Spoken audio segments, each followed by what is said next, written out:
Why are you not a Christian? Because I see no evidence whatever for any of the Christian dogmas. I've examined all the stock arguments in favor of the existence of God, and none of them seem to me to be logically valid. Do you think there's a practical reason for having a religious belief for many people? Well, there can't be a practical reason for believing what isn't true. That's quite, at least I rule it out as impossible.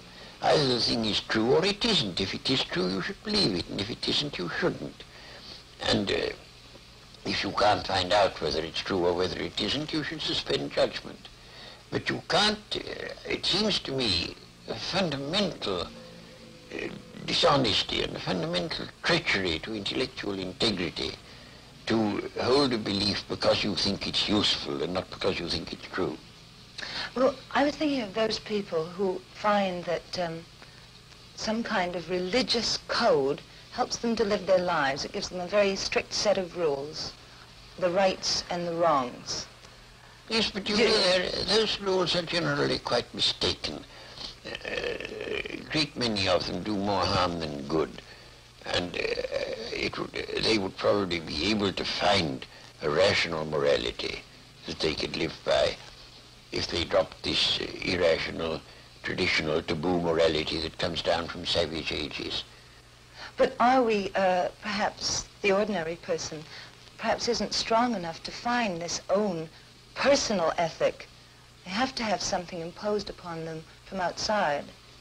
Oh, I don't think that's true. And what is imposed on you from outside is of no value, whatever. Doesn't count. Well, you were brought up, of course, as a Christian. When did you first decide that you did not want to remain a believer in the Christian ethic? I never decided that I didn't want to remain a believer. I decided between the ages of 15 and 18, I spent almost all my spare time thinking about Christian dogmas and trying to find out whether there was any reason to believe them.